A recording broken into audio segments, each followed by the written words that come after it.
Our presence in this house today is a powerful testament to the deep sense of ownership that millions of South Africans feel towards our democracy.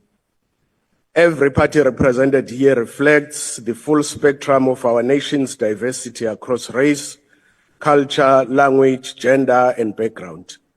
We stand here not by chance, but because of the conscious choices made by the rich and the poor, the young and the old alike.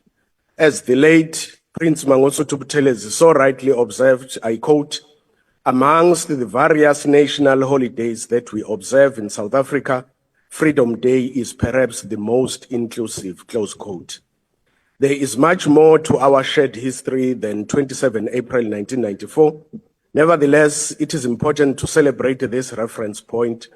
To disregard it is not only to diminish our collective journey, but to dishonor the memory of the many brave men and women who gave their lives so that we might live in a free and democratic South Africa.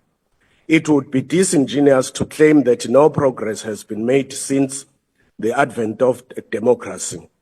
However, a critical question the IFP continues to ask is, how free do South Africans truly feel? Political liberation was never the final destination. It was merely the first step in a much longer journey towards genuine freedom from the social ills that continue to plague our society. The enduring legacies of apartheid are still evident today, manifesting in poverty, underdevelopment, crime, persistent gender inequality, poor service delivery, and the continued lack of access to quality education, decent housing, adequate healthcare, and the hope of a better future for our children. The IFP highlights these realities because we recognize that true freedom is not only about political rights, it is fundamentally shaped by the material conditions in which our people live. Freedom without social justice is an illusion, hollow and incomplete. When inequality persists, when poverty, discrimination, and exclusion remain entrenched, the promise of freedom rings false for many. Without social justice, freedom becomes a privilege enjoyed by the few rather than a right guaranteed to all. A person cannot truly be free if they are trapped in a cycle of poverty, denied quality education, or left without access to health care, safety, or opportunity.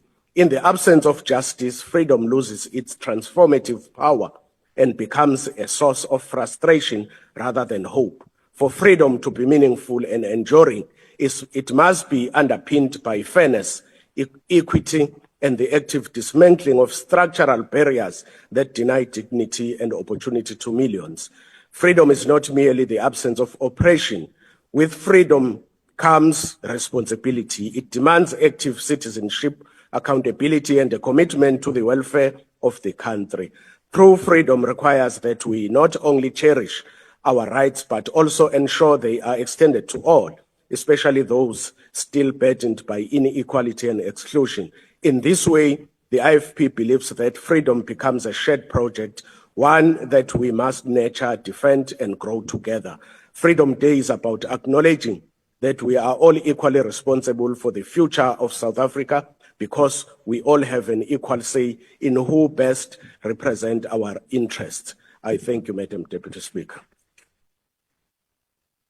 I now call the Honourable Van Wyk, and we've also been informed that it will be the Honourable Van Wyk's maid.